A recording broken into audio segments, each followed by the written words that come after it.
Hi, everyone. Welcome to the Improving Clinical and Post-Market Evaluation session of the FDA Science Forum. I'm Julie Schneider from the Oncology Center of Excellence, and I'll be moderating this session along with my colleague Steve Berman from the Center for Drugs. We have invited a very exciting group of experts to discuss research to inform regulatory decision-making in several emerging scientific areas of strong interest to the FDA: real-world evidence, complex innovative trial design, digital health, model-informed drug development, and innovative approaches to product safety surveillance. Many of these topics are highlighted in important legislation or reauthorization relevant to FDA, such as the 21st Century Cures Act, the Prescription Drug User Fee Act, and the Medical Device User Fee Act. So I want to thank my co-organizers, as developing this session was truly a team effort. First, I'll start with my co-moderator, Steve Berman, from the Innovative Science and Technology Approaches for New Drugs Pilot Program and the Biomarker Qualification Program within CDER. John Scott from the Center for Biologics, the Office of Biostatistics and Epidemiology, and Dong Wang from the Biostatistics Branch of the Division of Bioinformatics and Biostatistics at the National Center for Toxicological Research.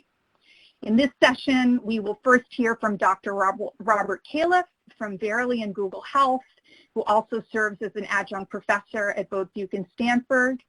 Dr. Califf is an expert on real-world data, but also has a comprehensive perspective of all the topics that will be presented because of his former role as FDA Commissioner. Next, we'll hear from Dr. Jamie Pettingill from the Center for Food Safety and Applied Nutrition, who will describe some really interesting examples of how CIFSAN is using whole genome sequencing in foodborne pathogen surveillance. And he'll describe some of the new systems that have been developed to visualize and analyze these data. Then we'll hear from Dr. Bakul Patel from the Center for Devices, who will provide an overview of the regulatory science priorities for the new CDRH Digital Health Center of Excellence. And in the final two talks, we'll hear about some really interesting research coming out of two regulatory science programs established under PDUFA 6. Dr. Yanning Wang from CDER will discuss research related to model-informed development, which facilitates the development and application of exposure-based biological and statistical models derived from preclinical and clinical data. And finally, we'll hear from Dr. Annie Lin, formerly of CBER, who will describe a new statistical method developed as part of the Complex Innovative Trial Design Program, which was established to facilitate the advancement and use of complex adaptive, Bayesian, and other novel clinical trial designs. And at the conclusion of all the presentations, my colleague Steve Berman will moderate a Q&A session with the speakers. So without further ado, I'd like to welcome Dr. Califf.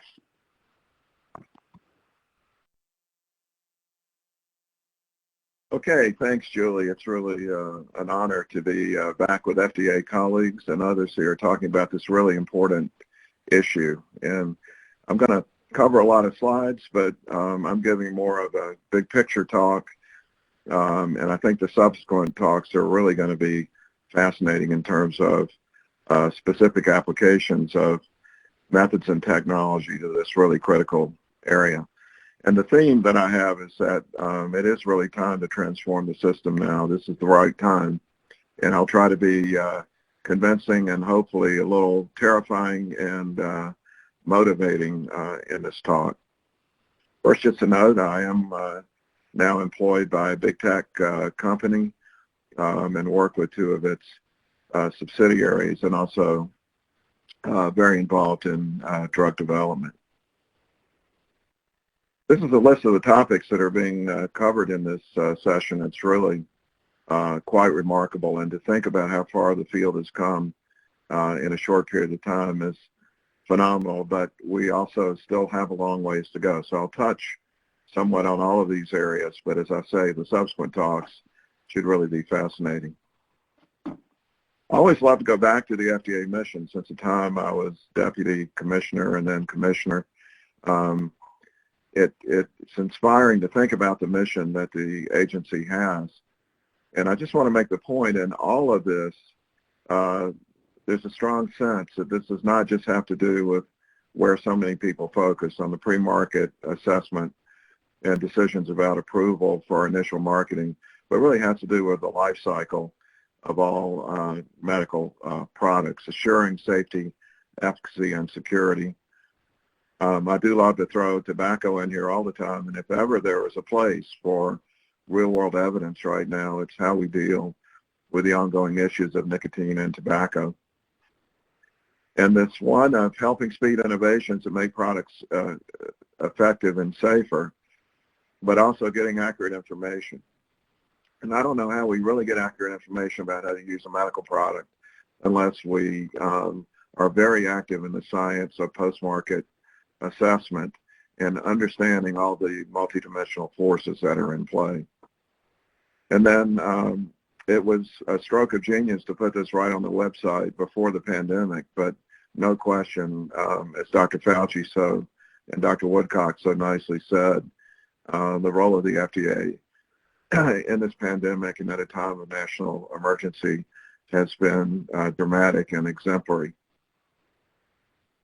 Well, diving a little deeper into these topics, the main theme I really have is that we're in a stage now of computation where we no longer have to look at one dimension at a time. We can look at multiple dimensions all at the same time and draw conclusions and take into account the time orientation in a way that simply was not possible until very recently. So if you look at all of these specific areas, they're all going to be influenced heavily by the changes in computation that we're now in the middle of. So to try to state the opportunity clearly that I see, and it's so vivid in the pandemic, we are leading the world in the U.S. in biomedical science and technology, but these advantages are not resulting in superior health, certainly not for populations and for many individuals. The intersection of these areas, biomedical science, technology, and communication, if handled with good policies, investment, and communication, and with really good research, with the FDA playing a critical role, could usher in a very different era of health for the U.S. And then for the rest of the world. And I do believe that our previous policies, particularly what happened with 21st Century Cures and the user fee negotiations, provide a solid base to build a much more effective system for post-approval evaluation and, very importantly, implementation. This sort of summarizes a choice that's in front of us today as we take into account the changes in our modern world. Digital technology is built into everything that we do now. We're just learning how to take advantage of it, but it can be used to segment populations further and advantage people who are already digitally activated and savvy, or it could be used to improve the health of all. And I don't need to tell you which direction I hope we go, but the policies and approaches of the FDA will be one of several key elements in which direction we end up going. So here's a depiction of the problem as I see it, and this is going to go by quickly, but I think you'll get it right away. For the first time, really ever, we're experiencing a multi-year reduction in life expectancy in the United States. Now, in this projection that goes out to 2100, there's some optimism, but you can see that in the last 5 years, we've really gone the wrong direction in this country. And in fact, if you look at the U.S. compared to all other high-income countries, the other 17, there's one distinct outlying country in terms of life expectancy, and that's the United States. Both for men and for women, you see in the purple that the U.S. is far below other countries and losing ground. And I think when all of the data comes in from the pandemic, we're going to see that we've lost even further in this regard relative to other high-income countries for several reasons. Now, this is a slide that the fundamentals of it are used by economists every day when they talk about the U.S. healthcare system.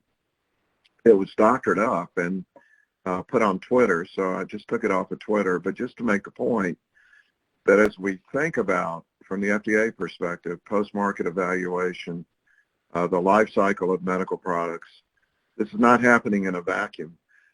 This is happening in a system which is distinctly different from other high-income countries, in that most other countries decided that healthcare was right and focused on a primary care system in terms of their basic delivery of healthcare. We went a different route. Now, whether that's causal or just association, the arguments will continue. But as we think about the post-market from the FDA perspective, we do need to consider this distinct U.S. environment. And one other aspect of it that's distinct is the heterogeneity and the disparity that we see in our. And this picture from the IHME, the Global Burden of Disease Group, shows life expectancy by county in the U.S., where blue is longer, red is shorter. And you can see tremendous variation with up to a 21-year difference in life expectancy as a function of the county in which a person lives. But even more concerning is their trajectory. And these data only go through 2014, but what's particularly concerning is that the differences in life expectancy are not static. And in fact, the counties that had the worst life expectancy in general are getting worse over time, and the ones that were doing best are getting better over time. So if you look at the coast and university towns, it looks a lot like Scandinavia or Japan in terms of life expectancy, but in the middle of the country and in counties as close as 2 counties away from university towns, we see tremendous differences. For example, I live in South San Francisco a good bit of the time, and 3 counties away in Lake County, there's a 12-year difference in life expectancy with San Francisco County.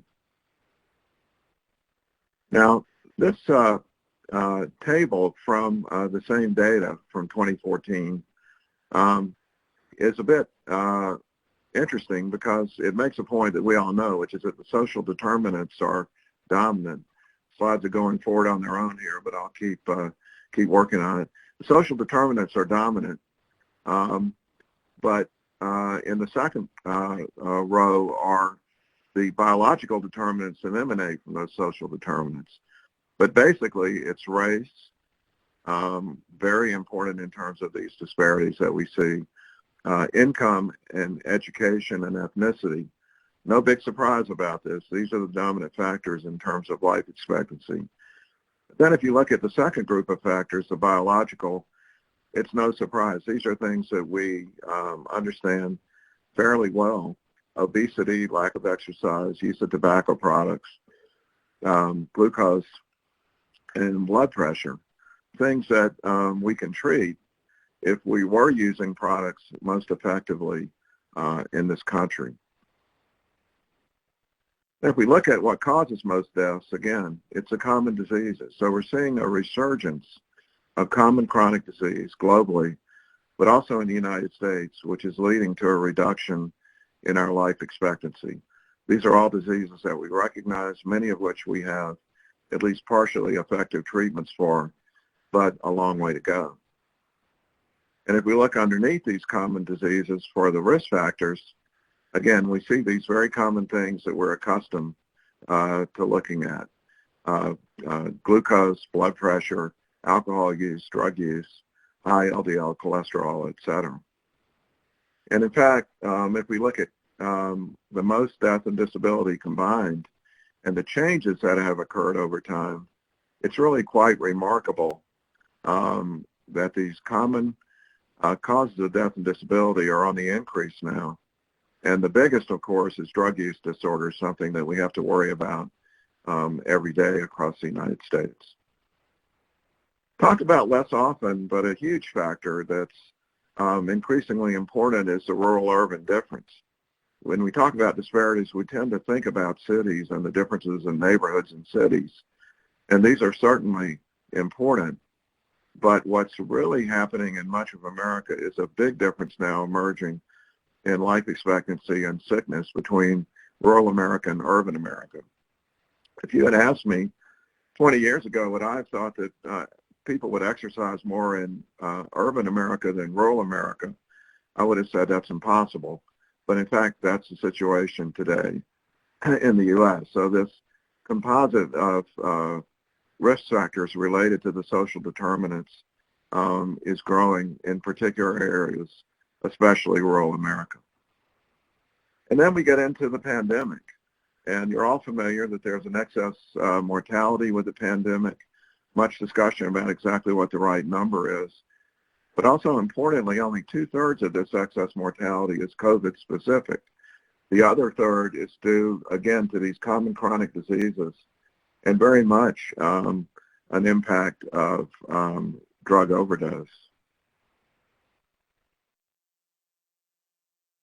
And recently, the first estimate of the number of excess deaths came out, and you'll see right at the top, heart disease and cancer.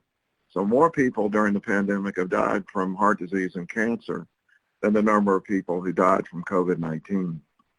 And if we look at the composition of who's having bad outcomes, it looks just like all the other data I've shown you. Enormous disparities related to education, wealth, race, ethnicity, and physical location, with initially urban America doing worse, but in the later phases, rural America doing worse. All right, so hopefully you're both a little depressed, but also motivated now to do something about this. And I've got 6 factors here that I'll go through as I think about it that are related to this, a role that FDA can play in post-market evaluation.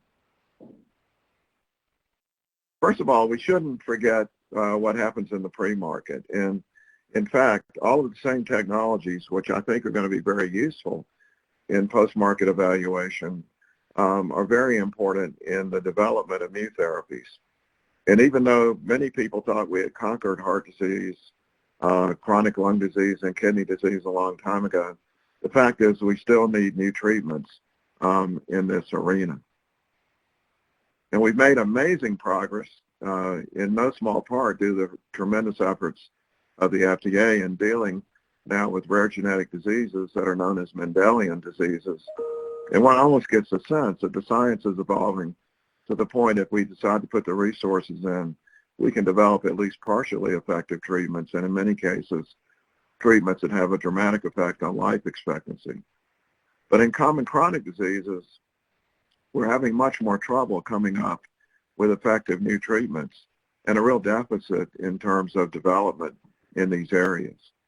And so in order to deal with this, big changes are occurring in the thinking about the technology and the way to integrate biological information into systems biology.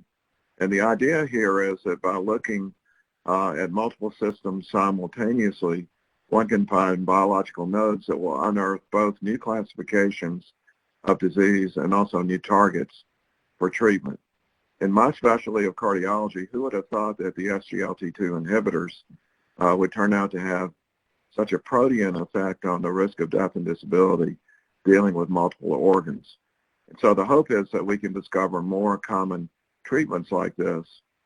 And without our current ability to compute, it just would have been impossible to even think about the ability to combine information from these multiple different systems that we all have within our inner biology as we apply them to drug development. But it's not just about biology. In fact, it's about information. And I like to show this slide just to make the point that we have access to information now in quantity and quality in ways that were just not even thinkable 20 years ago. When I was an intern, the great house officer was known for getting to the library, finding the reference, and making a Xerox copy of it to hand out. Now we all expect to get information at our fingertips immediately.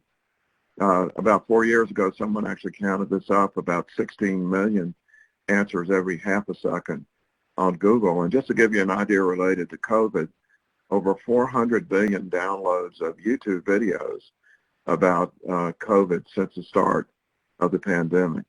Again, just to say it, that's 400 billion.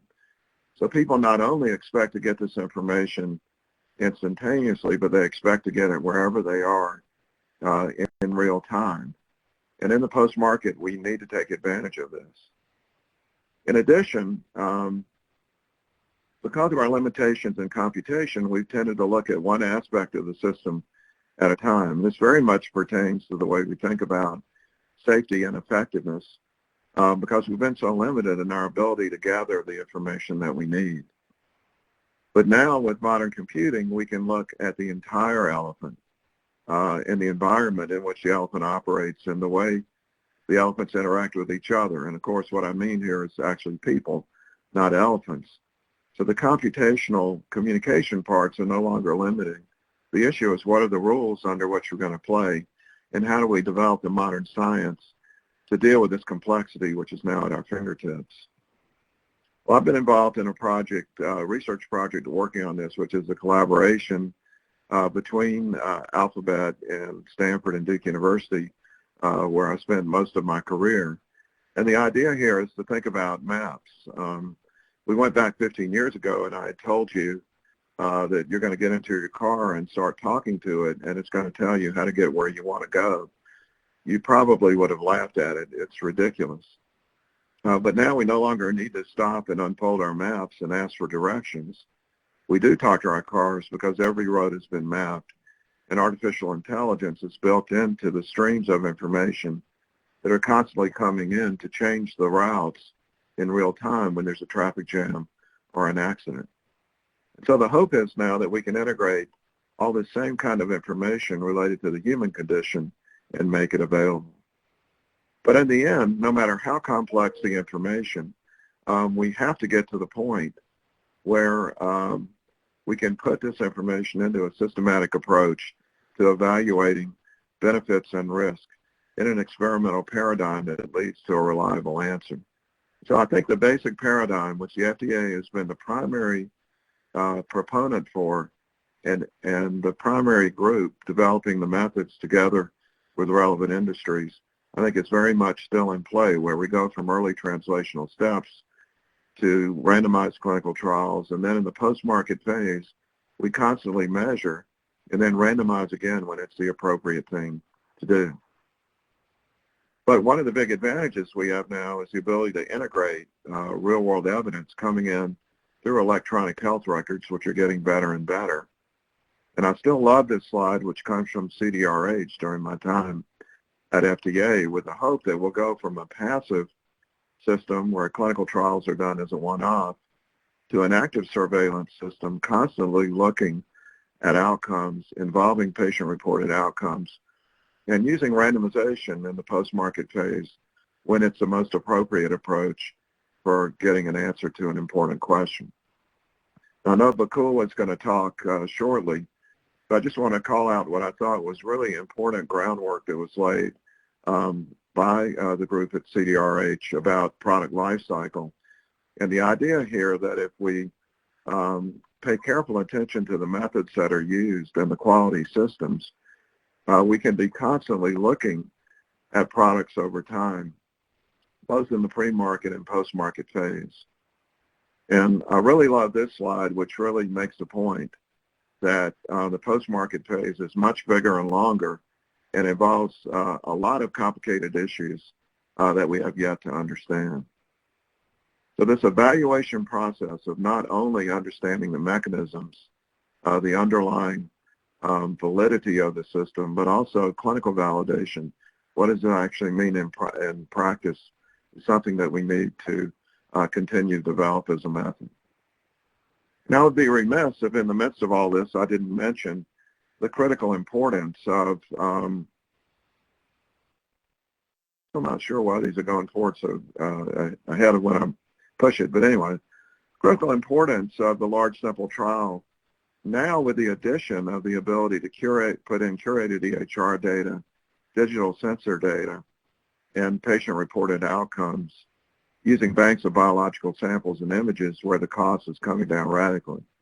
So the combination of a simple method to get to the causal inference and not overwhelming the investigators with work which makes it almost impossible to get the trials done, plus a passive collection of large amounts of real-world data, I believe will usher in a new approach to understanding effectiveness and safety. And then finally, in this vein, I want to mention something I'm very excited about, which I think the proof of principle is in the pandemic. And if you're like me, almost every morning you look at the COVID tracker or something like it to figure out what's going on nationally, but also what's going on in each state, and even down to the local level of the county or the hospital. And I would argue that as we try to understand the relationship between the social determinants, the biological determinants, and the therapies and diagnostic strategies and technologies that are being used, it's going to be very important to have something that looks like a weather service for common chronic disease and rare disease, as well as for infectious diseases, that gives us the context in which we're evaluating safety and effectiveness. No area could be more important in this regard in terms of complexity of data than the area of addiction. I just wanted to quickly make the point that this is like the ultimate degree of difficulty, because to understand effectiveness in addiction, we not only need to understand the biology and the behavior, but we also need to understand the criminal justice system, the role of joblessness, the role of social stigma, so many different factors all coming into play at the same time. And my point is now that we can measure these dimensions, and systems will come into play that will allow us to integrate this information. And in this area, I would argue that we're just at the beginning of establishing a baseline and moving along. One other area that's really important to take into account here is the use of artificial intelligence. I would refer you to Lily Ping, who's talking in the session exactly at the same time as me about the application of AI to diagnostics.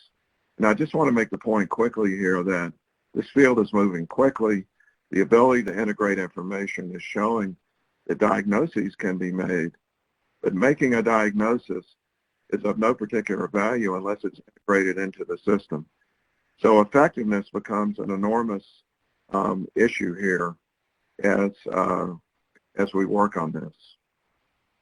So finally, and something that I think pertains very much to FDA, I want to make the point that we need to understand that much like in health systems, the system is only as good as the sum of the parts, and it doesn't always make the whole system better to optimize only one part of it.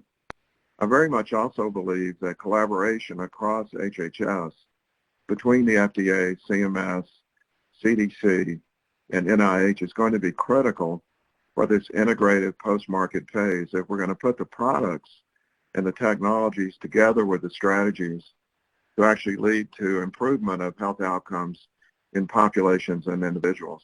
There's a great story in New England Journal I refer you to that tells a story from the perspective of a person who thought he had pancreatic cancer, went through a Whipple operation, and only found out a year later that he never had cancer in the first place after spending a year being grateful for the tremendous health care that he got.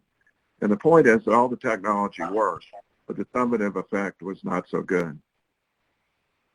And so I think the FDA will do best if HHS also does well. And if we take into account not only the fact that we're living in a world where outcomes relate to health, but also relate to the well-being of people, very much in the vein of the PRO effort that I know is going well at FDA. So finally, I would just say we're about to enter an era of precision medicine that we all talk about, but this is not just a matter of getting the right dose from genetics.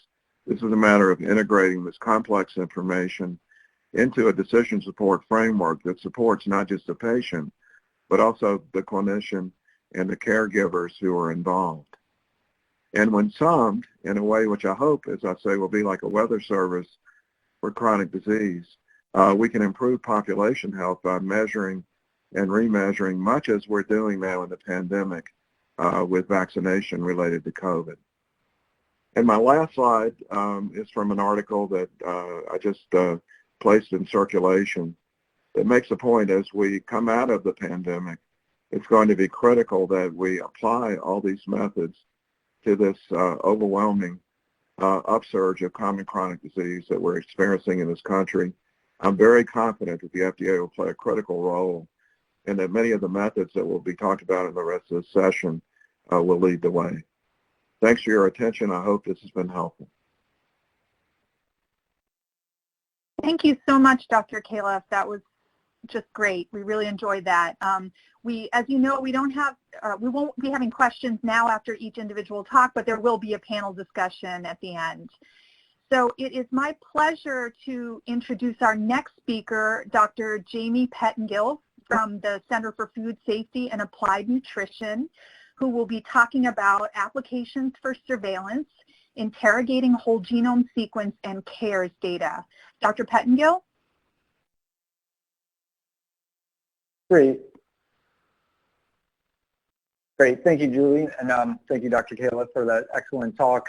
Hopefully the presentation I'm giving will hit on a few things that Dr. Califf alluded to with respect to, how we mine various data sources, and also kind of stand up maybe a routine or sort of constant surveillance system to monitor for public health issues. So yeah, my name is Jamie Pettengill. I'm within the biostatistics and bioinformatics staff within the Office of Analytics and Outreach at the Center for Food Safety and Applied Nutrition. So today I'm going to talk about some applications we've developed for surveillance where the two primary sort of spheres that we'll be looking at is foodborne pathogens via whole genome sequence data, and then also adverse event data with respect to products and types of commodities that are under the purview of CFSAN. So to give some people a little bit of perspective and just sort of history or just sort of, I guess, institutional knowledge about what we do, CFSAN is the Center for Food Safety and Applied Nutrition. We're responsible for safeguarding more than $1.5 trillion worth of food, cosmetics, and dietary supplements. So we're on the food, cosmetics, and dietary supplement side, not the drug side. We modernize methods to find, track, and eliminate harmful germs and other hazards. And I've highlighted that as I think the two applications that I'll discuss kind of highlight ways that we're trying to achieve this objective. And then we also evaluate the safety of new ingredients for food and the safety of new color additives. We seek to strengthen manufacturing practices, also ensure properly labeled food, dietary supplements, and cosmetics, and then also strive to foster good nutrition and effective food safety practices. And then the last two, investigate causes of foodborne illness outbreaks, which will be particularly important with respect to the whole genome sequence data that I'll talk about. And then also looking to target unsafe products. And to target unsafe products, we need to be able to identify what those may be. Okay, so sort of shifting gears a little bit, I think my talk gets at this idea of, emerging, or I guess it's now an established sort of discipline of data science. And so, I think, with the proliferation of big data and just, multiple data sources being made available and accessible, I think there is understandably sort of a new shift or a new development in how we manage that, and that's sort of this data science. And so particularly here, the two areas that I'll focus on are kind of in the bottom right-hand corner. You see sort of mathematical models.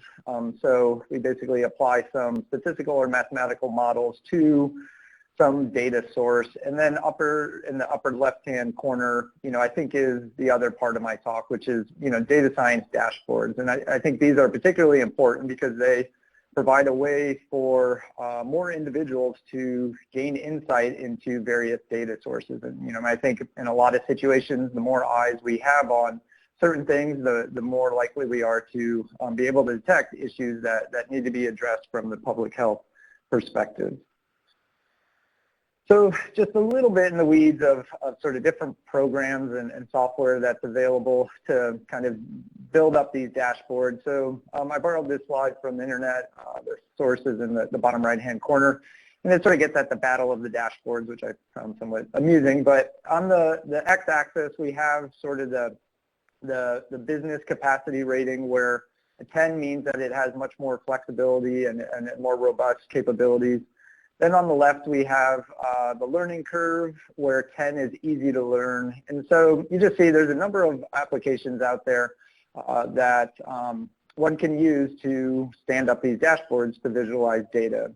And if you look on the sort of right-hand side, you'll see R-Shiny, which is the one that we've predominantly adopted within the biostatistics and bioinformatics group. So just a little bit of background. What is R-Shiny? Shiny is an open source R package. So some may be familiar with the R computing or statistical software package.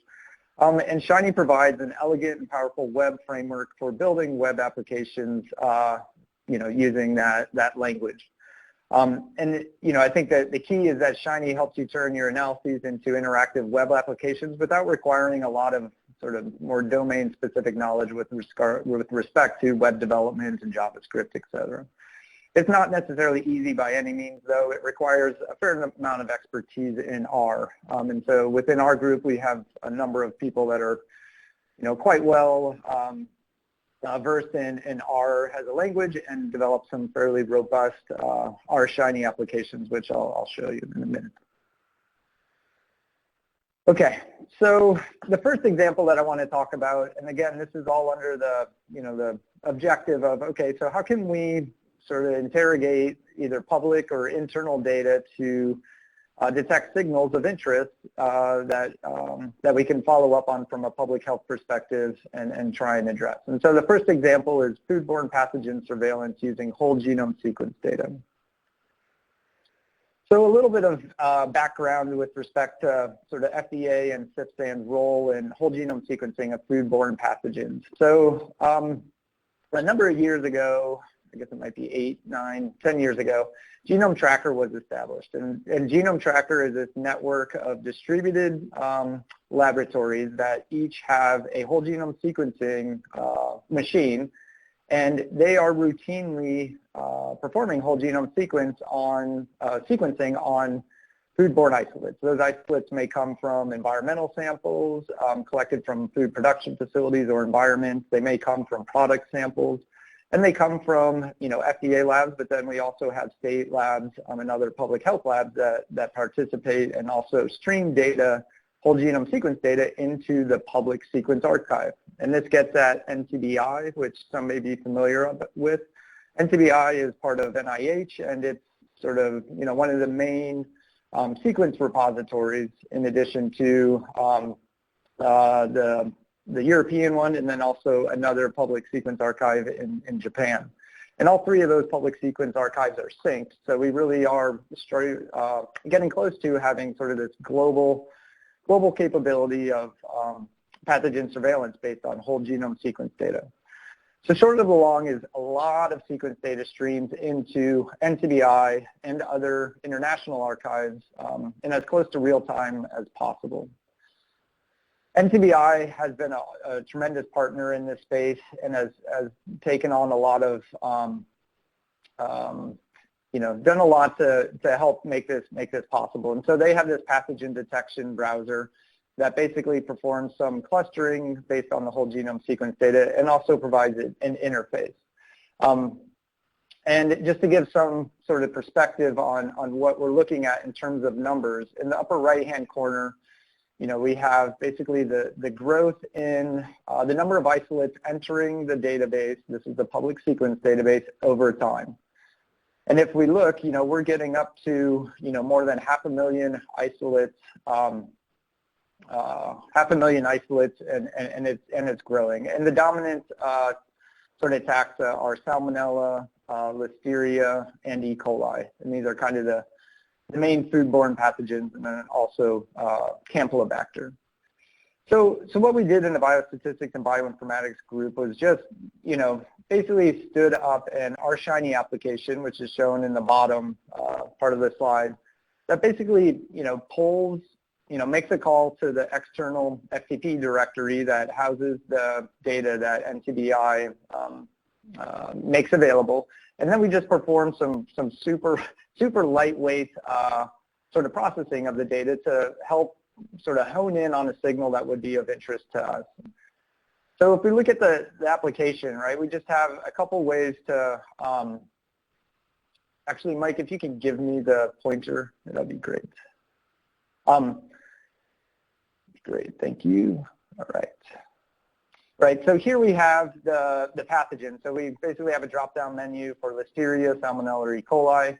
Then we can just filter based on some, simple criteria, whether or not it's how long ago the sample was submitted to the database, the max number of nucleotide differences, and then also the isolation type.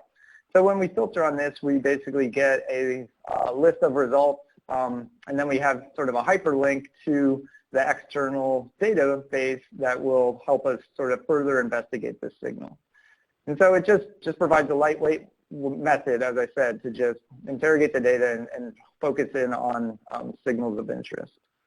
And so, for example, we might end up with, through that initial application, we see something that's of interest, and then we hop out to the external database and the external application, which is public-facing, and now we can look a bit more closely at the results. And so it's just a way to, sort of provide some internal processing and then basically also hop out to the external database. And, and I think this provides some useful capabilities for those that may not be, have the ability to sort of munch the data on their own via the calls to the FTP site, et cetera. Okay, so the second example gets at disproportionality analysis on adverse event data. And so this application basically ingests CARES data. And so CARES is the CIFSAN Adverse Event Reporting System. The CARES database and sort of management is under the Signals Management branch within the Division of Public Health Informatics and Analytics within the Office of Analytics and Outreach at CIFSAN. And so this is, so some people may be familiar with sort of the adverse event reporting system on the drug side. Well, this is kind of the analogous reporting system for what's under CIFSAN's purview, so food, dietary supplements, and cosmetics. And so it's quite similar to the drug adverse event reporting system where, you have products and then you also have associated sort of medical conditions that may have been triggered by that product. Causality is a step down the road from just a simple adverse event reporting system. So there's a lot of expert knowledge that needs to go into interpreting some signal that we may see based on the application that I'll show in a minute.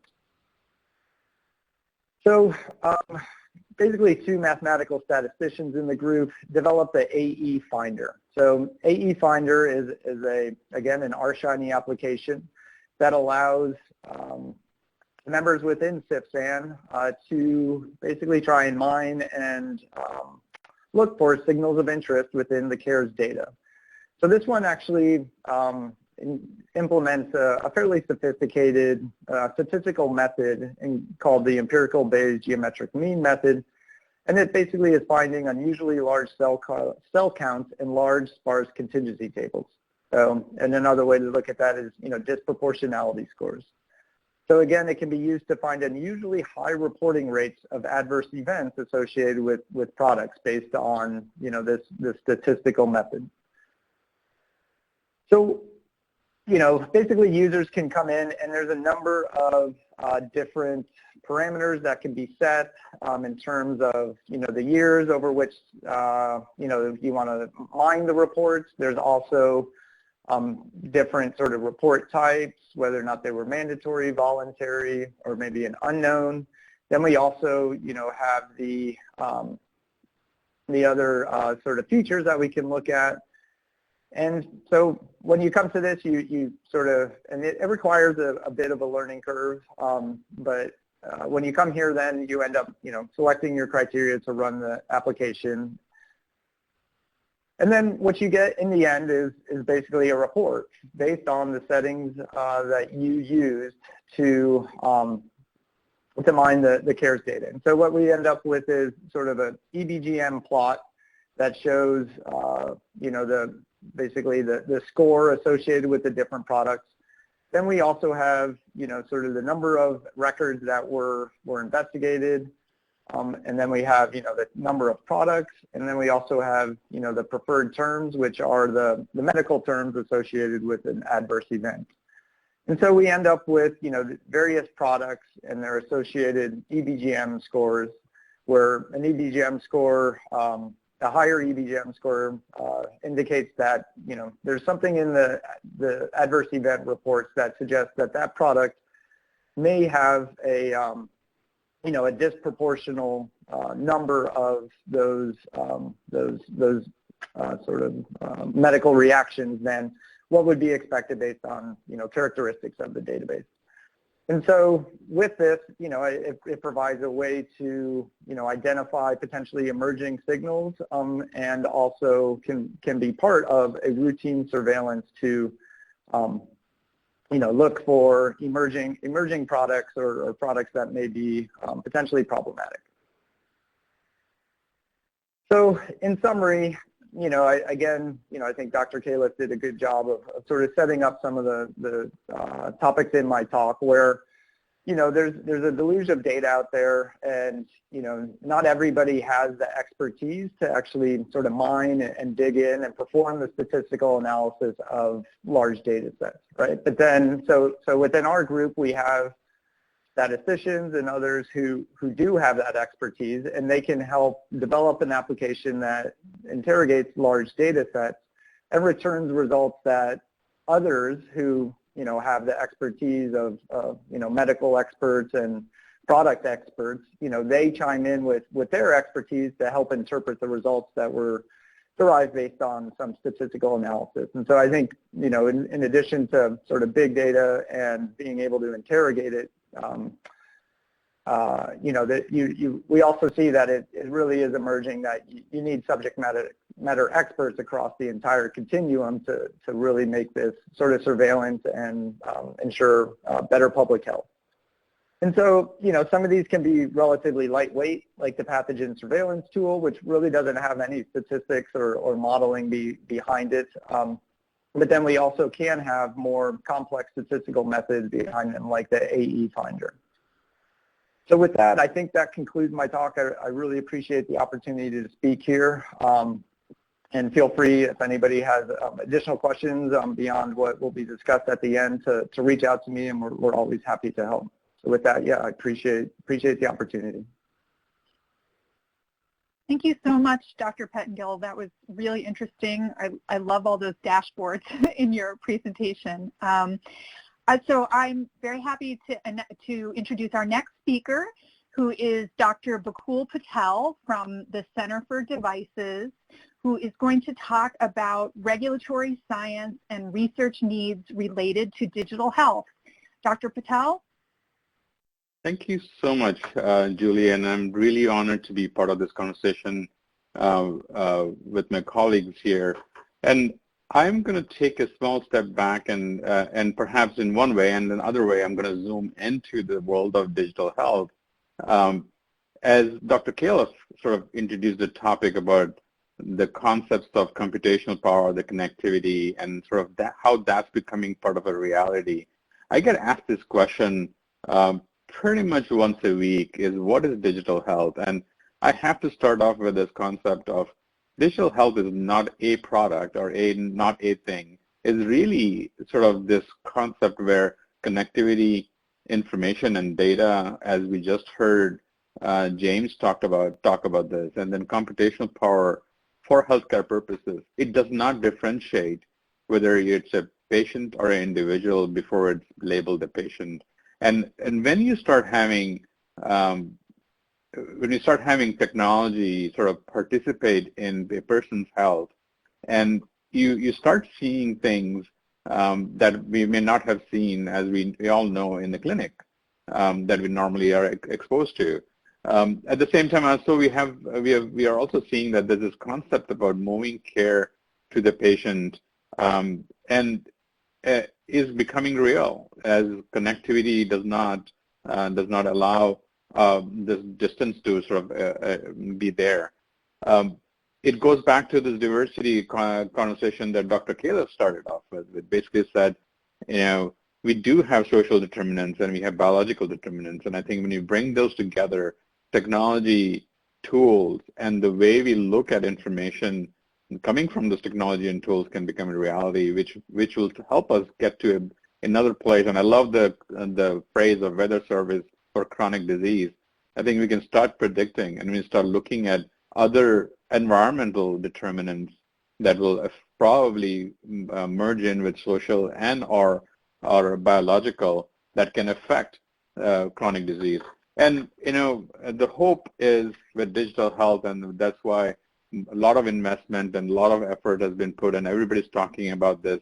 There's this real concept of early detection, early prevention that leads to better interventions as we all sort of aim towards that. And this is all leveraged to this power of sensors and connectivity and built in with software. So if you take that lens and say, what does that matter for FDA's sort of jurisdictions and the role that FDA can play? We do have a role.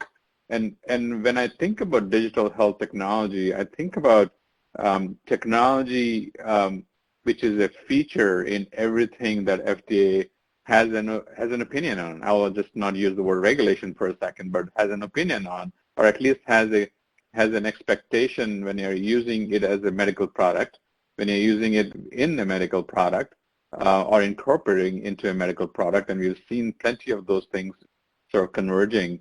And then you start thinking about, okay, what does the manufacturing process look like for those products that we regulate, and the study.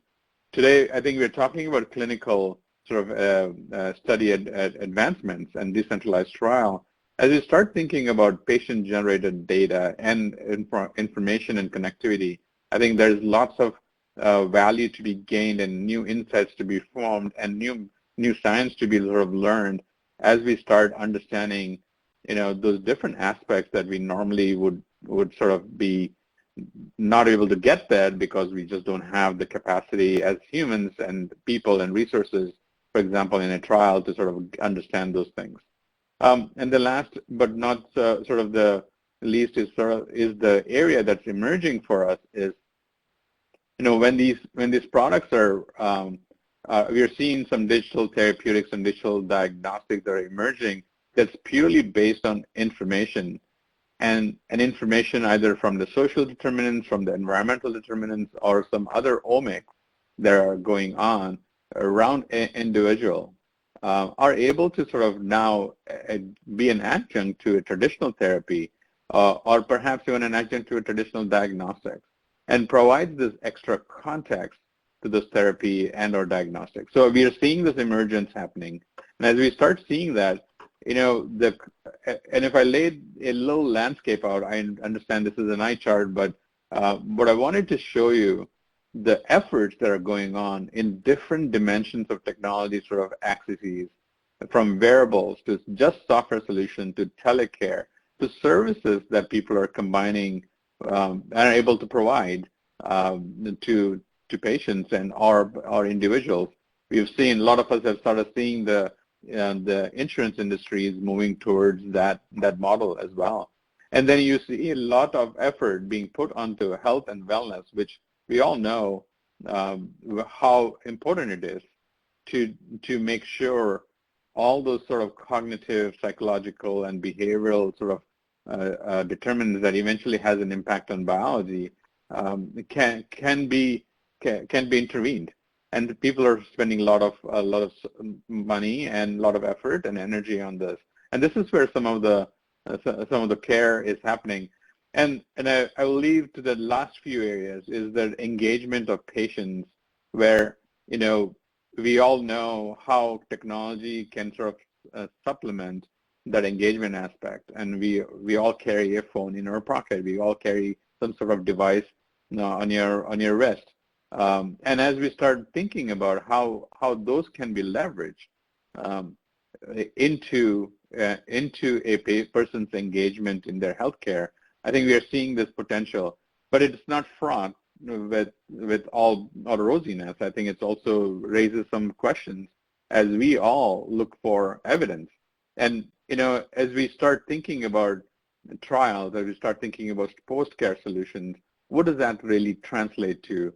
When a person does not have a reporting mechanism in their hands or in their vicinity. As we start thinking about other services that we normally think about being only physical or in person, like OT and physical therapy, we are also seeing technologies and solutions that were not necessarily thought about in the space of medicine, and instead just available for entertainment are sort of entering this field.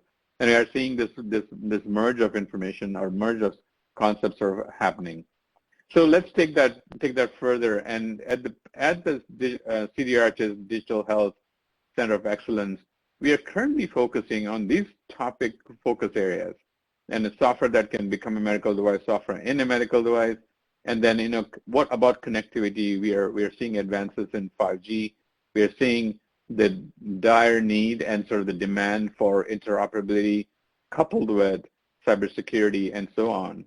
So as we start thinking through that, let me just talk through a few things here from what are the research needs. From artificial intelligence and machine learning, as we know, this field is enhancing almost on a minute basis. But we also need to sort of make sure that some of the things that we are concerned about, like for example, what is the bias in the algorithm that's learned from data that's been created and curated by humans, and implying current biases in our current healthcare systems? Should that be known, minimized, and so on? What does the transparency look like for people when they're using such tools that then don't understand exactly the formula behind that? And as James talked about, there's lots of stuff and visualization that can happen that can be unique for individuals and users. How do you turn that around and sort of make it useful so knowledge and insights become more powerful? And I will touch upon the last bullet on this slide, which basically talks about how do we understand the real-world performance of such a product that evolves and learns along the way? And what does that mean for monitoring? What should that normal expectations be? I think we do need to understand where the preferences for patients are. We need to understand where the science of patient engagement sort of can be folded in. We also need to understand the preference for where clinicians and providers can trust the products. And that's the role we want to play. And these are some of the needs in that area. I'm going to move towards the concept, the very important topic that's on top of everybody's mind today is cybersecurity. What should that look like? How do we pre-build and design in products with those robust mechanisms for threat modeling, detection, and prevention? And then what should that standards work look like? What should the strategy for response look like? As we move into this continuously moving and evolving and emerging area, I think the concept of not just pre-market and post-market divide, but also what does that continuous way of understanding so that expectations are, it's no longer acceptable for us to start only thinking about you should be designing in, but also is as important to make sure that post-market part and making sure robustness and rigor that exists in the market while the product is being used is even more important. I'm going to lay one more layer on top of cybersecurity is the infrastructure. The infrastructure that these products live in, that products are exposed to, which are an environmental factor for the medical products that we regulate, are also equally important. And cybersecurity is actually does not discriminate, what kind of product it is, and hence knowing and then having the knowledge base is going to be really, really important as we look into vulnerabilities in the manufacturing processes, how to identify them, how to sort of mitigate them, how to isolate them, and prevent them, or deter them from causing harm or causing safety and effectiveness issues. But on the flip side of that, we can't have a system that's extremely interconnected without interoperability. And I think the risk of not having interoperability or being able to have certainty in how machines talk to machines, data talks to data, and how data is sort of understood by other systems is going to be really problematic for healthcare and the world that we are relying on information to be trusted. And for that, I think we do need to have those interoperable solutions in place. So from a research perspective, we need to understand, when do we move from a instance by instance validation to a specifications-based validation, which means there's going to be an impact towards how we're going to move towards a common model for what people can share over the wires. An emerging space, which I mentioned earlier, is extended reality. As you start thinking about the world of gaming, the world of cinematics, and the world of the 3D merging and coming together in use for medicine, has tremendous applications. You think about the issues that are raised because of that, and the importance of those issues are extremely valuable. Just to name a few, is the image quality, the user's impact of the user on the user when you use such extended reality products, and the realization of how much that should be trusted. These fields are so nascent, and we would love to sort of understand how does these questions about the mechanism of action, how can they supplement some of the current therapies and so on. I'm going to move on to the last topic I wanted to touch upon, is patient-generated health data. And I will say this is a generic way of saying patients are going to be very much involved in their care, in the trials they take part in. And if you want to take advantage of that, we need to understand, and the last point before I move on to the topic is the cost of clinical trials. If we are going to rely on some of the consumer technologies to reduce their cost, efficiency, and get richness in the data we get in a trial, I think we need to understand, what is that we are banking on from a consumer-grade sensor that we are going to use in a trial. What does that novel digital biomarker look like? And in the world, biomarker refers only to biology, but then what are the other markers that we can provide more context when we start thinking about, the social determinants or the social and environmental sort of markers that have an effect together that triangulates and symptomatically shows up in an individual. And then how do we integrate that? How do we make sense of the data? Do we need analytics that needs to be validated so people can get that insights? And last, I think I want to end with this concept of, clinical evaluation that shows analytical and clinical validity is really the goal as we start moving forward into the space. So with lots of new and exciting technologies and solutions and software and connectivity showing up, I think the Center of Excellence for Digital Health at CDRH is really willing to take that leaning forward stance, ask the community to help us identify what are some common interests we should work on, and make sure that we are working on those things that will be beneficial to all product types, and perhaps even help with taking healthcare to the next level. I really appreciate the opportunity to present today and share some of our thoughts here, and in terms of how we are moving forward. Hopefully this ties in well with the other two presentations that we just heard. Thank you very much, Julie, and really appreciate the conversation. Thank you so much, Dr. Patel. I think the Digital Health Center of Excellence is so exciting, and I think we're all looking forward to seeing how it develops. So thank you so much for that talk. It is my pleasure to introduce our next speaker, Dr. Yaning Wang from the Center for Drugs, who is going to be speaking about regulatory applications and research of model-informed drug development. Dr. Wang? Okay, thank you, Julie. And it's my honor to be part of this session with my current FDA colleagues and our former commissioner. So today I will talk about the regulatory applications and research of model-informed drug development. Model-informed drug development is defined in the PDUFA 6 Model-informed drug development is defined in the PDUFA 6 as development and application of exposure-based biologic and statistical models derived from preclinical and clinical data sources. Actually, this is a new term that has been called with all kinds of names in the past. This whole field started from the pharmacokinetic and pharmacodynamic modeling field.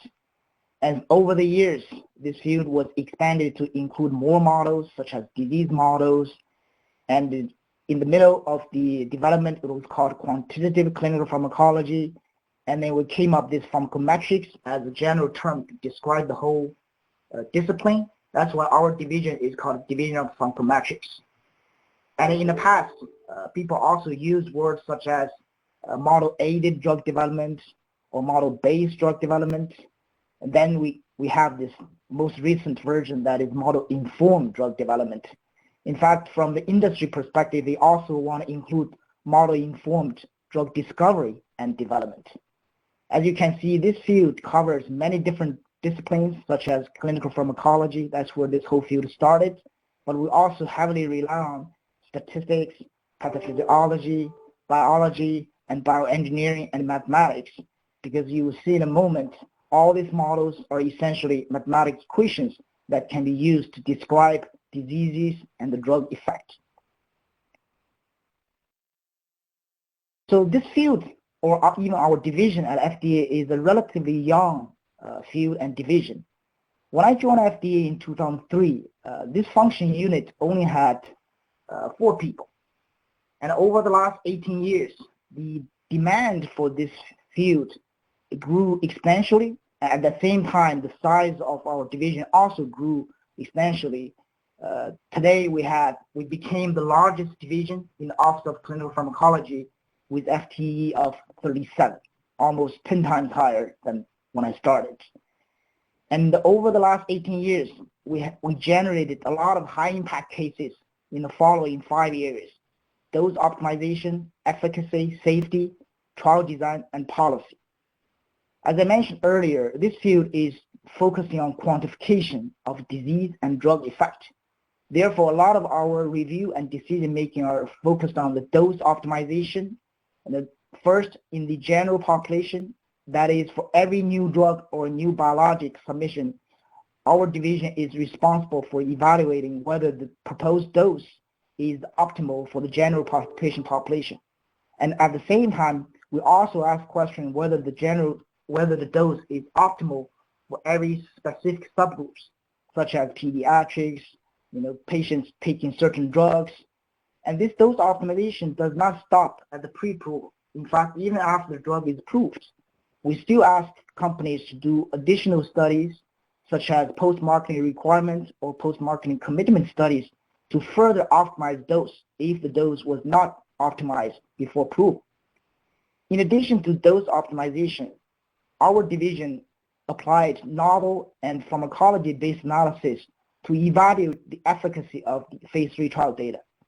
I know everyone is familiar with the typical statistical analysis for phase 3, the typical A versus B comparison, but we also apply exposure-based analysis to further extract the efficacy evidence.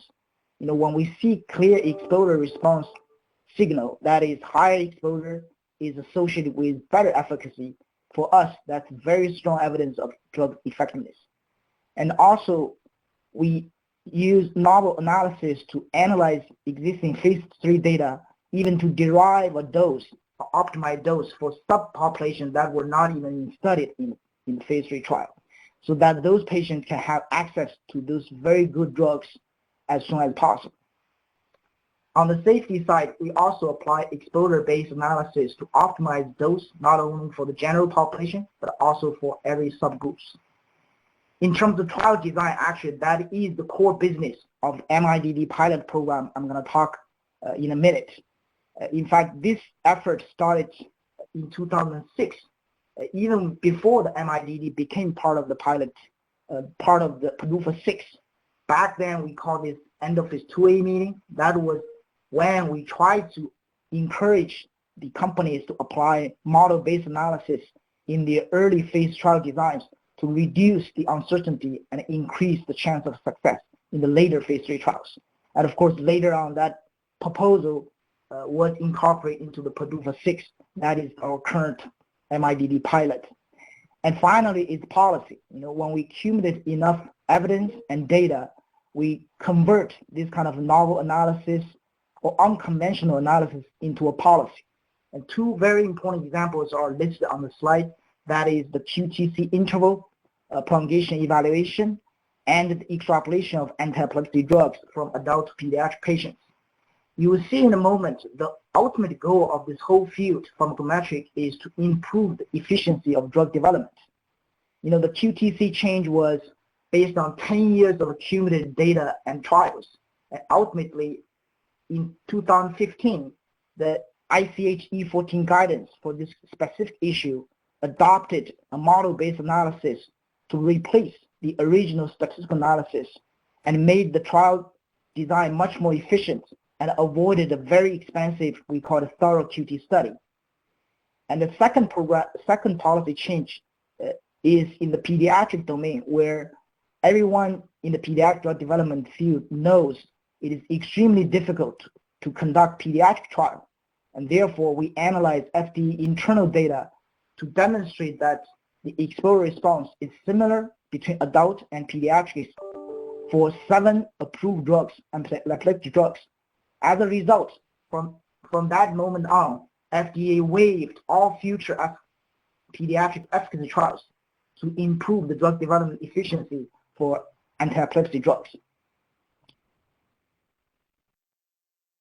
So recently we published a paper to highlight what is the current practice within FDA in terms of using MIDD to improve the drug development efficiency and also our future plans. So in this paper, we grouped our major application into dose optimization, clinical trial design, and supportive evidence and evidence for effectiveness. And eventually all these 3 pillars can change to a policy if we accumulate enough evidence. And included in this paper, there are a long list of current FDA guidances that are already recommending the pharmaceutical companies to apply model-based drug development or MIDD strategies in their drug development process. And in terms of future plans, we try to continue the MIDD pilot even after the PDUFA 6. We hope the PDUFA 7 or even in the future PDUFAs will continue to support this program. And at the same time, more mechanistic models or even the data-driven machine learning models will find their place in the drug development domain. And at the same time, we also want to use real-world data to derive real-world evidence to further reduce the cost of drug development. So in the next few slides, I will specifically focus on this MIDD pilot program that is included in the Prescription Drug User Fee Act 6. As a return for this investment from the pharma, FDA promised to develop its regulatory science and review expertise and capacity in MIDD approaches, meaning we're going to use this fund to hire people, more people with this background and support this field. And at the same time, FDA agreed to convey multiple workshops to demonstrate to the public which areas we are moving forward, which areas we still need more research. And most importantly, on the third bullet point, starting in fiscal 2018, FDA started accepting pilot 2 to 4 submissions each quarter, and that is 1 to 2 per center distributed across CDER or CBER. And these are the main submissions I'm going to talk about in the next few slides. The goal of this MIDD submissions is to evaluate dosing, duration, and patient selection in a way that can inform regular decision-making and, more importantly, optimize the trial design for the sponsor in the later phase trials. And in addition to all the 3 bullet points, we also agreed, FDA also agreed to publish new guidance or update existing guidance or even publish MAP or SPOP in this area to further promote the development of MIDD approach. So starting from 2018, we already organized 3 workshops, as part of the responsibility or commitment. The first one we organized with the International Society of Pharmacometrics, together with our oncology colleagues with the FDA. The main focus of this workshop was the model-informed drug development for oncology products, because over the last 10 years, everyone knows oncology field is experiencing an explosion of new drugs. Almost half of the new drug development is coming from oncology. So this one was the first workshop we organized back in 2018. And the next workshop we organized is the precision dosing for every therapeutic area, and also how to improve the dosing in the real world setting. And this one we organized together with University of North Carolina. And third workshop we organized is the best practice in the physiological-based pharmacokinetic modeling to support clinical pharmacology-directed decision-making. So these are the three workshops we already organized. We're already planning another one for this year, November. That's disease modeling. So this is the process for the MIDD submission and the review process. So every quarter, FDA collected all the submissions, and we have a dedicated committee to vote on whether we will accept or deny this. And all the accepted cases will go through 2 sponsor meetings within 120 days. And the denied cases will be returned to the sponsor, will give explanations. So after 1 year of this pilot program, we published a paper to summarize the cases. As you can see, over the first 1 year, we received 15 cases or submissions. We accepted 13 and rejected 2, mainly due to workload issue.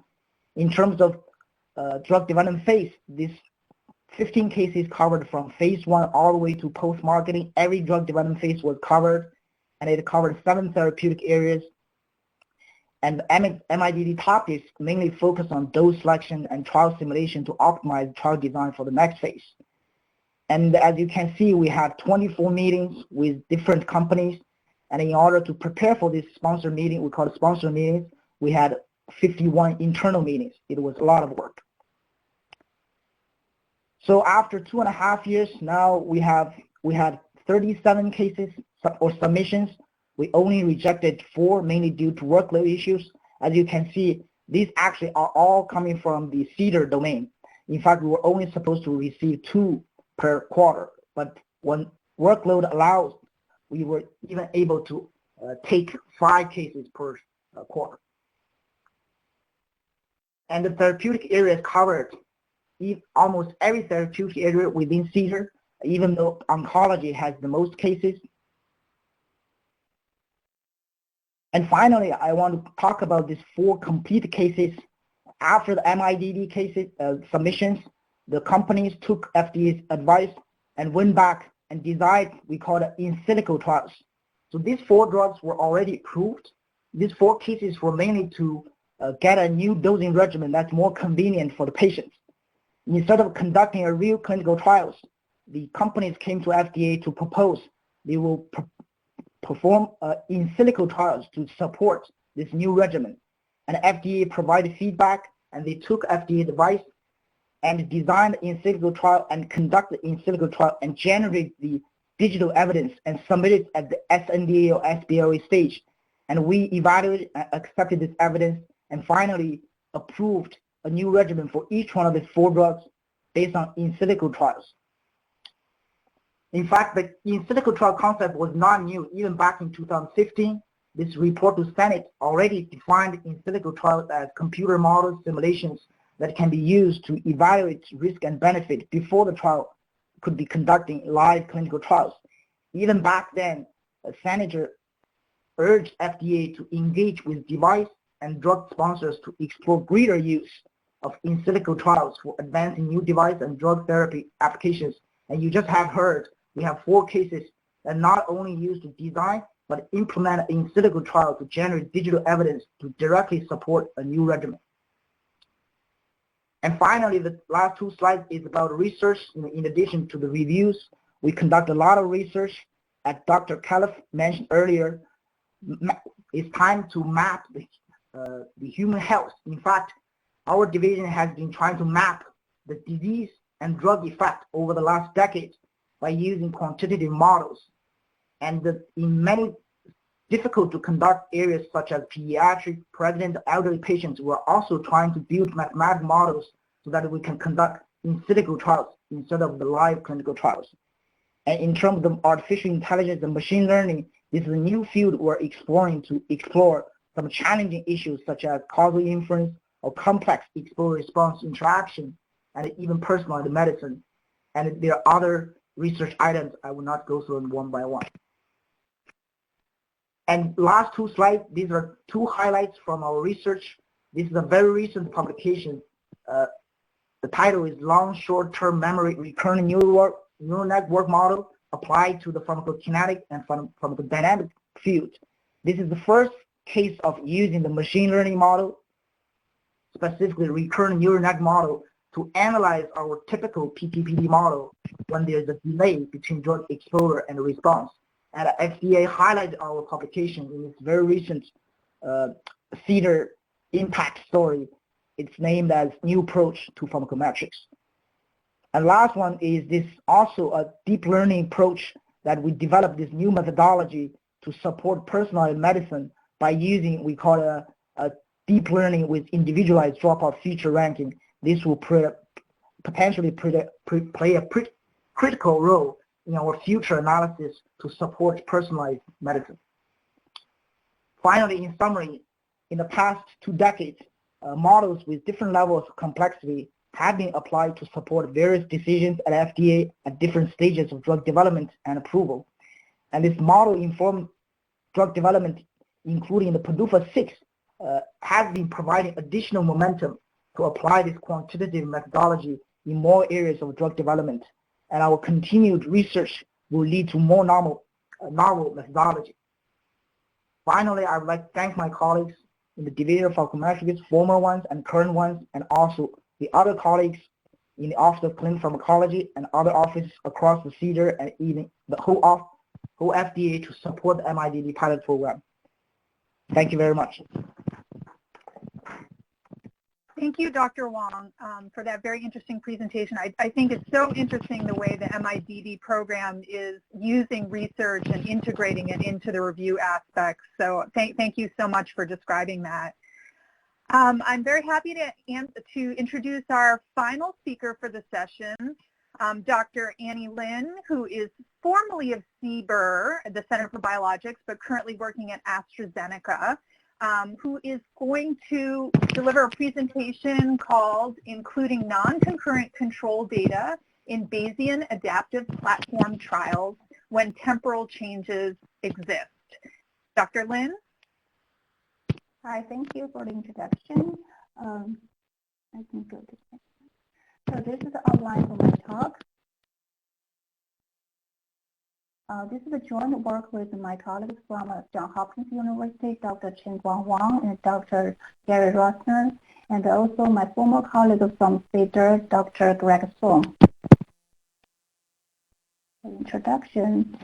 So as many of you have known, adaptive platform trials are one type of the master protocols that give us the opportunity to simultaneously study multiple treatments for a single disease indication based on pre-specified decision algorithms. APT designs allow us to add and drop treatment or update the shared control in a dynamic manner. Of course, the APT designs still maintain the general design features like interim analysis, adaptations such as the sample size re-estimation. With the APT design, we have the opportunity to limit the number of patients exposed to ineffective drugs or placebos. And we also have the potential to improve the trial efficiency by saving time or cost. And also statistically, we have the way to compare directly between treatments. So APT designs are actually particularly suitable for diseases and conditions with unmet medical needs, such as rare diseases like genetic disorders, severe cancer types, or pediatric diseases, emerging diseases like COVID-19 outbreaks and some of the chronic diseases like lupus.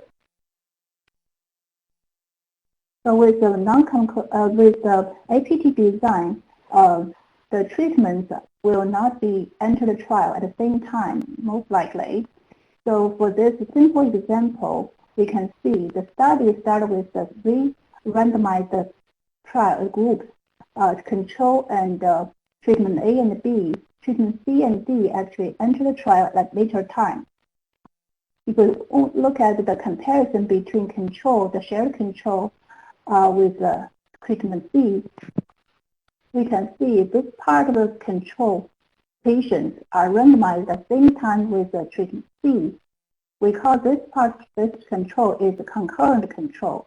And the controls randomized before treatment C entered to the study, we call that a non-concurrent control. So this naive thinking, we would like to combine all the control data together in order to improve the trial efficiency. Some of them will think about non-concurrent controls are kind of like a historical control. Actually, they are not the same. The good news is non-concurrent controls with FPT designs has a much better situation because the data is collected under an overarching framework with a lot of standardized features. So like we have the same infrastructure, like the central lab, and the same or similar study population. And we have the same monitoring plan, samples, and the endpoint assessment. However, the non-concurrent control patients can be randomized and blinded at a different calendar time.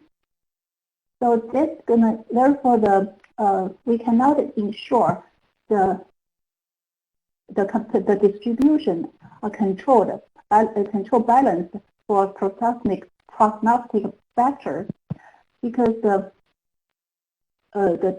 this non-concurrent control will be this is not the real true randomization. So the lack of a true randomization will actually introduce bias through this time trend, or we call this temporal changes.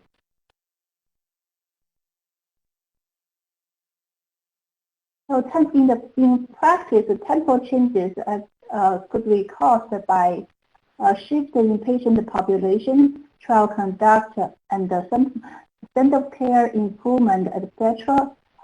Temporal changes can be a major source of heterogeneity for clinical trials. In fact, the temporal changes issue could be even worse in APT design. The reason for that is that this APT design usually will be prolonged as compared to the traditional design. And during this time, the standard of care used in the shared control arm may change over time. For some of the diseases, like the virus disease, there will be some pathogenic factor changes, like a virus mutation, would also change over time. So this is okay. So now the question is, how can we use non-concurrent controls? The naive thinking is the direct pooling the non-concurrent controls and the concurrent controls together. With this approach, the temporal error will not be inflated if there's no temporal changes. Another way to control temporal error is to use concurrent control only. So in that way, we just come with the price of no use of non-concurrent control and loss in power. So therefore, there's many intermediate approach have been proposed.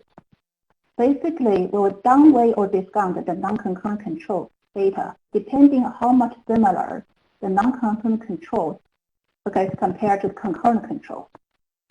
With this method, it's more likely to have a temporal error inflation when temporal change exists. So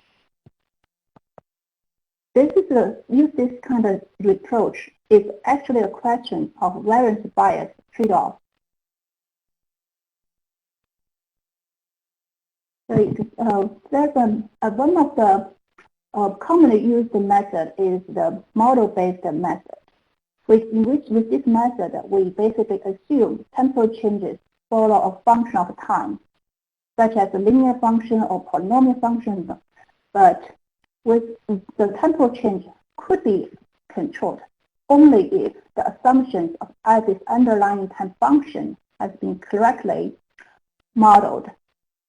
There's many other Bayesian approach have been proposed, such as using the robust meta-analysis predictive prior, which we call RMI prior, or hyper prior on the temporal changes parameter. So I will talk about the RMI prior later.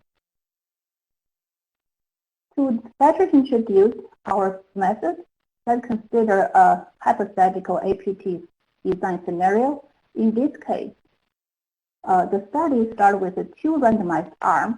One is the original arm control, and another is the experiment arm 1. So you can see the arm 1 later becomes the shared control after it shows the superiority to the original control. So this is the new the arm 1 will be the new shared control, and the enrollment for the original control will stop. And then arm 2 and arm 3 enter trial at a later time. If we only look at the comparison between arm 1 and arm 3, so we can see much closer from this. Okay, this one shows much closer look for the two-arm comparison. Look at the arm 1. This is the updated shared control arm. The green part is the concurrent control for arm 3. The white part is the non-concurrent control for arm 3. So in order to incorporate the non-concurrent control data, we may use the Bayesian approach with the RMAP prior. The RMAP prior is constructed with two pieces, with a mixture of two pieces. The first piece is this part corresponds to non-concurrent control data, and the second piece is the non-informative prior. So the epsilon over here is the mixture proportion. As we can see, epsilon equals to 1. We're going to use all the concurrent control data. When epsilon equals to 0, we will ignore all the non-concurrent control data. So epsilon can be selected based on the clinical judgment. However, it is very hard to be pre-specified at the design stage, especially when the trial prolonged, the data collected over a long time period, and this is actually the situation for APT design. Let's go one step further. We can ask two questions to clinicians. One question is, what is the longest period of time you feel the breathing in the control arm is negligible? With the answer to this question will help us to identify the reasonable maximum unit time we can think about that without temporal changes. For example, the clinician may say 3 months is fine. Okay, so next question is, for the data collected more than 3 months ago, what is the level that you would downgrade as compared to the data you have right now?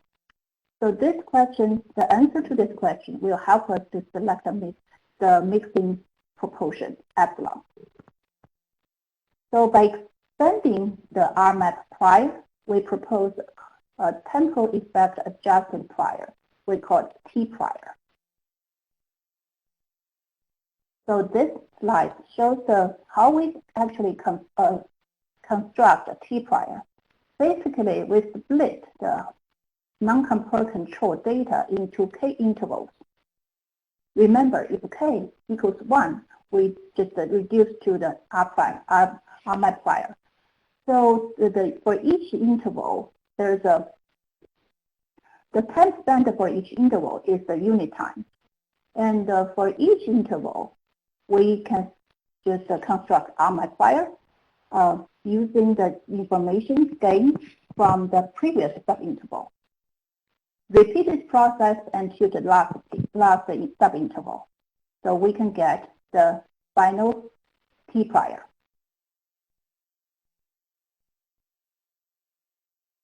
So we did a simulation to examine the performance of the T prior approach by considering 3 scenarios. The first scenario, we do not put any temporal changes. Second scenario, we put a linear positive trend over here. And scenario 3, we had a complex nonlinear temporal changes. So you can look at this scenario 3. The more we split the interval, the better we review the curve shape. So this is the result. We did a different sample size. We both have the similar result. So take a look like this this table. For the scenario 1, we have no temporal changes. So the best choice should be combine the non-concurrent control and the concurrent control without any losing information. So the result actually confirms our expectation. For epsilon equals to 1, which is pull every data into the study, and that's to give us the lowest bias and MSE. So for the second scenario, we have this positive temporal changes, and the parametric model would be the best choice. So the result also confirmed our expectation. The parametric model gives the lowest MSE, lowest bias and MSE as well. For the scenario 3, which is actually the most practical setting, which the temporal changes are complex and really hard to be modeled parametrically. And so for the k equals 1, remember that it actually is the R multiplier, which gives us the very weird result. It is R0 is the best choice, which is not really informative. But for k equals 4, so the T prior shows very clear advantage. It shows a very small, much smaller bias. So this result indicates by carefully selecting epsilon, like this one, epsilon, we identified epsilon 0.7 gives us a very low bias. So by carefully selecting the epsilon, the proportion, mixture proportion, the T prior could mitigate the temporal changes very efficiently. So this is the example. I just quickly go through that one. So this is an example for using the Ebola data from PREVAIL 2 trial. So we use this information to construct to show how to construct a T prior in the real case.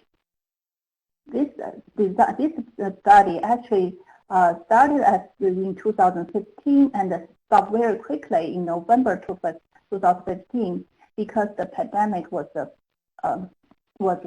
ceased very quickly. By that time, it's only 36 patients already enrolled into the control group. And let's assume there's a new treatment actually added to the study after this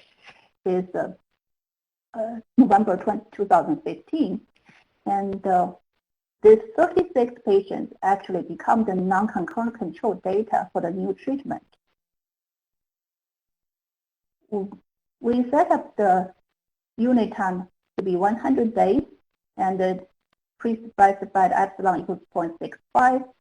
And this is the plot shows the T prior density function. So this is a red box if the epsilon equals 0.65 density function, we also check the other epsilon selections as a sensitivity analysis. So in summary, the t-prior can be used to include non-concurrent control data in the analysis to address temporal changes with the framework of Bayesian APT design. Choosing the mixed proportion epsilon and the unit time are very critical for constructing t-prior. We suggest to follow the recommendation from clinicians at the design stage, and also include the sensitivity analysis at the final stage. So like I said, this is my former colleagues from FDA. Thank you for them helping for our manuscript. Thank you. Thank you, Dr. Lim, for that very informative talk on the use of non-concurrent priors in adaptive platform trials. At this point, we'd like to move to our panel discussion, and so I invite all of our panelists to please turn on their cameras and prepare their microphones, and we'll have a robust discussion here. So we heard a series of great talks this morning about a variety of topics, and in each talk in our session, we heard about new technologies and new techniques that impact how the FDA conducts its regulatory activities.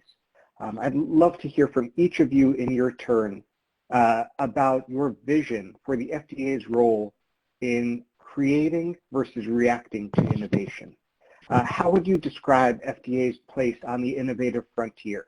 Are we a convening organization? Are we best as a primary research body? Are we best as an organization that reacts and adapts to what's new in the public and the private sector? And so I'd like to turn to each of you and get your thoughts on the FDA's role here. So Dr. Califf, why don't you kick us off?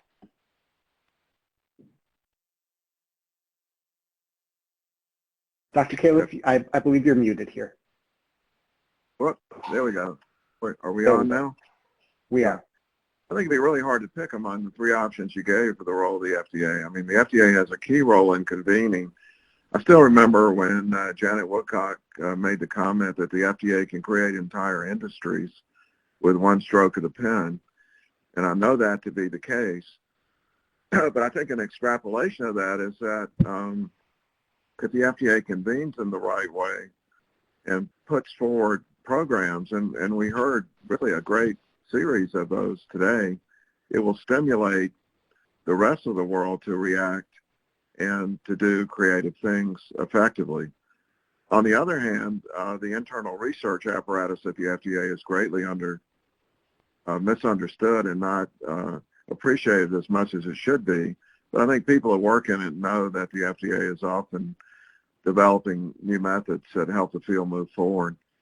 And finally, I just say, you know, if we look at the food area as an example, you know, I thought all the presentations were great. But one thing about the food area is that when you look at globalization, all the different areas of regulatory agencies and industries that need to come together to create that integrative knowledge, it's really remarkable. And I think it's critical for the FDA to lead the way in the kind of collaboration that's needed, because the innovation is occurring where these things interface, not each on its own tub. Well, that's a great transition. So Dr. Pettengill, how would you respond to what Dr. Califf just proposed? Yeah, thanks, Steve. You know, I think answering this question might be a little bit above my pay grade in some respects, but you know, I'll take a crack at it. And you know, I mean, I think as Dr. Califf alluded to, you know, on the food side, I mean, I think it's probably a combination of everything, you know, all three things that you mentioned. I mean, we saw, you know, an opportunity to advance whole genome sequencing as the new method for sort of foodborne pathogen molecular characterization. And, you know, I mean, I think we we kind of participated in all three in terms of research to stand it up and convening and interacting with international parties and domestic parties, including, you know, our close collaborators at CDC. And then also sort of some innovation along with collaborations with NCBI. So, I mean, I think, you know, it's kind of sort of a, I don't mean to sort of punt here, but I really, and take the easy way out, but I mean, I think it's a combination of all three and kind of engaging with all the different stakeholders, industry, and other government and international parties to both sort of convene, innovate, and research. Excellent. Dr. Patel, this question was basically made for you. In your role, you need to decide how to best deploy the resources of the Digital Health Center of Excellence. So where do you think that balance best lies? Yeah, Steve, great question. And I'll just sort of piggyback on sort of what was said before and say, I think FDA is in a unique position, and I'll tell you why in a couple of reasons, right? We see horizontally how products sort of operate and behave and sort of what expectations are. That's one piece of information that we have or we sit on. From trials to actual post-market and so on. So that's one part. The second part, we also see from a public health perspective what is needed. And then we also, on the third dimension, we also see, you know, working with Dr. Califf and other folks, we know where it should be as opposed to a driving sort of force, right? I think. And then there's a sweet intersection that FDA sits in, at least from my perspective. I think about this as responsible innovation, right? And it means when I talk about responsible innovation, I think we have a lens of, you know, products need to be safe. They shouldn't hurt people and patients and their subjects. They also need to sort of be developed with effectiveness in mind, so it's useful. And these things can line up nicely with sort of the business demands and the patient demands and the healthcare system demands. And you start bringing the economic and the social and sort of the pandemic sort of raises it to a different level. I feel like FDA can play a role, not only setting the right expectations, so people ahead of time know what is expected to be successful, but also lean forward in places where we can create, like Dr. Woodcock said, create marketplaces that can actually drive better outcomes and better products that we all will be exposed to one day. And that's how I feel like it's just not one or the other. We have to lean forward, but we also set the right expectation. We need to make sure people are held accountable. I think that's the role we play. And it's to really, you know, if you think about Venn diagrams, this is a nice center sweet spot we all live in. That was a great answer. Dr. Wang, you sit at the intersection of the application of regulatory science and the development of new science. In your talk, you talked specifically about our interactions with regulated industry, sort of at the forefront of applying these new techniques. So perhaps you could just comment on where you see the FDA fitting in. Are we best served being responsive to things developed elsewhere or helping to develop them ourselves? Well, I would agree with the former speakers. You know, we are probably in each one of the categories. For example, the case study I discussed, when FDA took some suggestion from industry, see whether the pediatric efficacy trial could be waived. Let's see, that was proposed by one sponsor, but only FDA had the data across multiple companies to evaluate whether we had enough data to conclude, yes, there is a similar exposure response between adult and pediatric population for multiple drugs. And only FDA had the data and could look at the data and eventually made the decision. From now on, we don't need the sponsor to conduct additional efficacy trial for pediatric anymore. So it was first initiated by a company, but FDA is the only organization that had the data to answer that question, and ultimately that led to a very good decision or policy for the entire drug development field. And here I have to praise our neurology office. They are so open-minded. They were open to this idea from the beginning, and we assembled a team and assembled the data within FDA, of course, across multiple compounds, and eventually reached the conclusion, even after we finished data, finished the analysis, the neurology issued a letter to all the existing sponsors who were already planning to do pediatric efficacy trial and told them, no, you don't have to do it anymore. We know the drug works at, already in adults. You only need to figure out the right dose in the pediatric population. And another project is also a collaboration with neurology that's in the Alzheimer's disease area. It's in the disease model. Again, that's certainly a collaboration between FDA, multiple companies, and even a nonprofit organization called CPAS, Critical Path Institute. They assembled data from all the major companies that conducted failed Alzheimer's trials and pooled the placebo data. And FDA, we again assembled a team to analyze all the data, and together with outside collaborators, and that ultimately led to a tool, drug development tool, that made public to help the whole Alzheimer's disease drug development. So I think FDA could initiate and serve as collaborator and sometimes as a responder.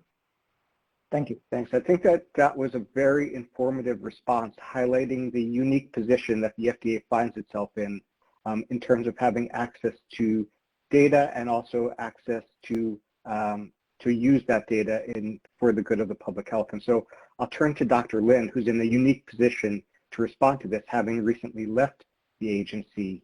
What are your thoughts on the role of the FDA in terms of encouraging innovation?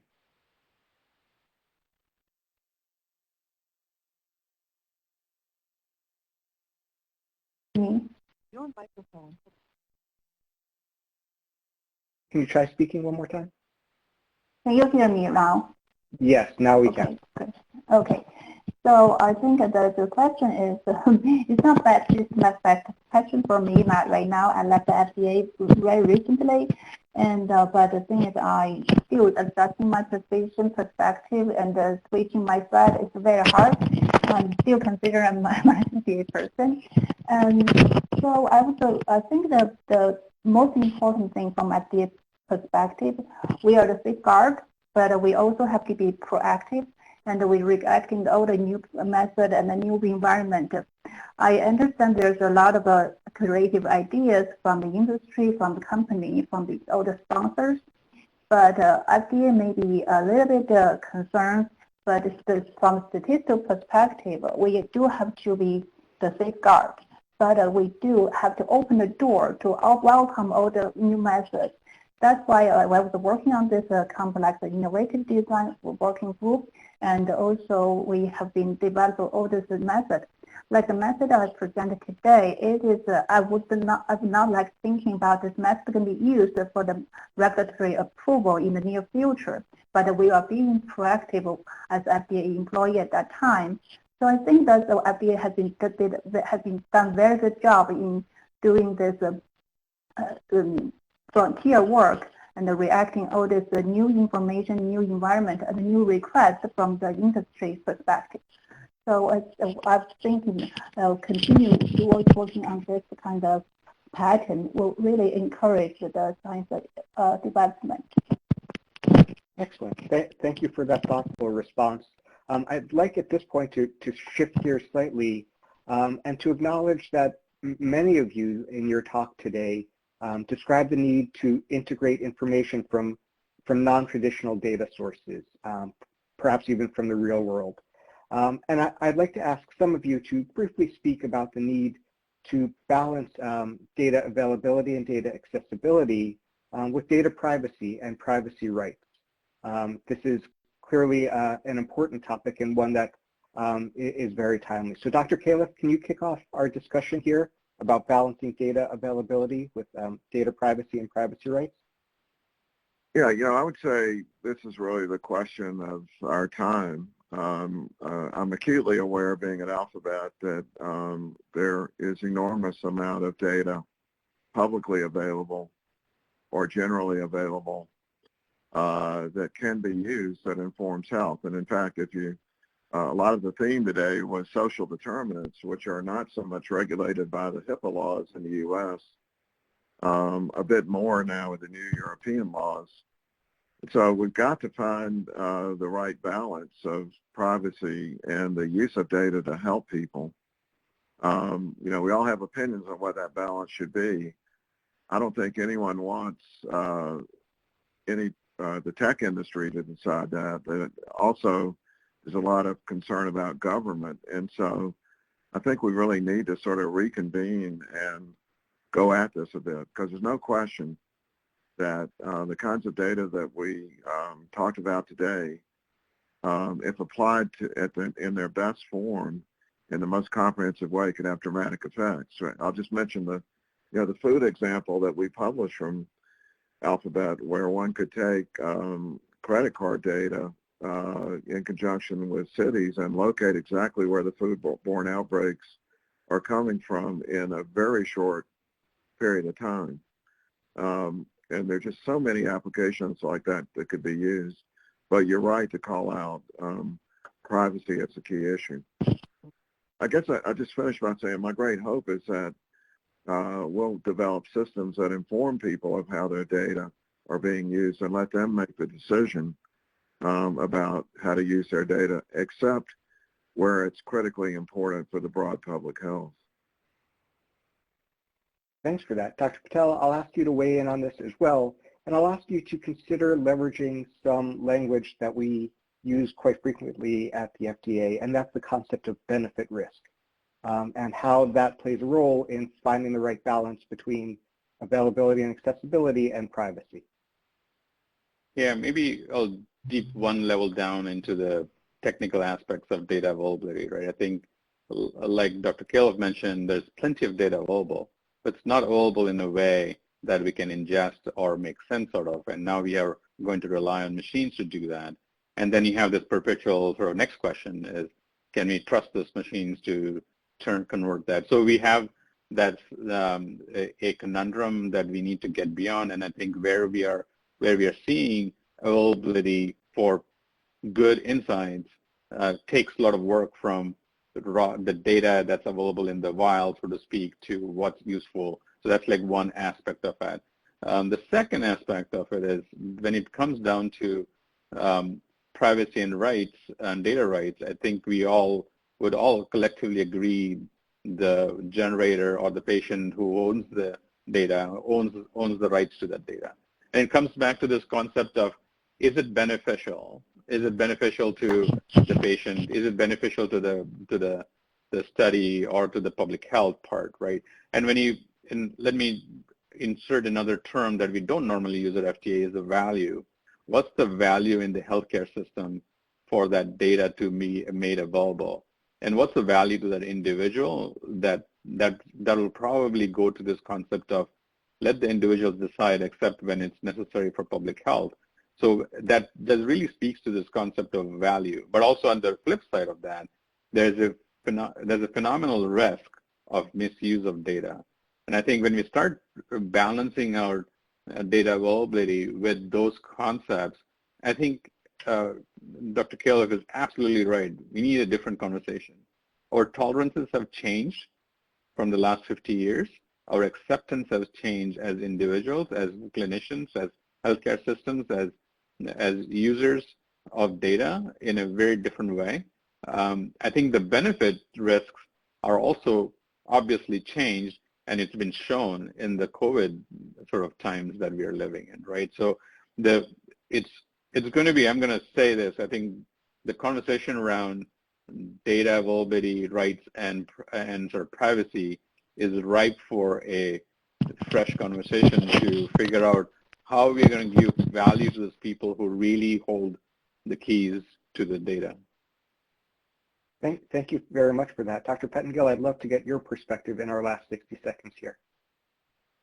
Yeah, thanks, Steve. Yeah, just real quickly. I mean, I think from the foodborne surveillance and the whole genome sequence data, I mean, we're streaming a lot of data up to a public repository. And for that data to be actionable, we need some level of metadata, right? So some standardized metadata with regards to whether it came from papayas or tahini, right? But we hold back any commercially confidential information. And I think, part of it is just finding this balance between providing enough information such that the data can be actionable and interoperable across systems, but also, withholding, for obvious reasons, personal identifiable information and commercially confidential information. I think it's, from the food side, it's just been a challenge to walk that line and get participation. And I think, standardization of metadata associated with, data you're making public just is a key component. So just wanted to chime in on that. So I appreciate it. Thank you very much. And thank you to all of our speakers for your great talks and your great contributions today. I'd like to thank my co-moderator, Julie Schneider, and fellow planning committee members, John Scott and Don Wang. And I'd like to thank all of the members of the public who have attended for paying attention in our session today. We will now move to our lunch break, which runs from 12:30 to 1:30 p.m. Eastern, and we will return at 1:30 p.m. Eastern for sessions 3 and 4. Please refer to the agenda on the Science Forum's website for the webcast link to your preferred session, and be sure to visit the 2021 FDA Science Forum virtual poster exhibition. Thank you all for your time. Thank you. Thank you. Thanks, guys. Take care.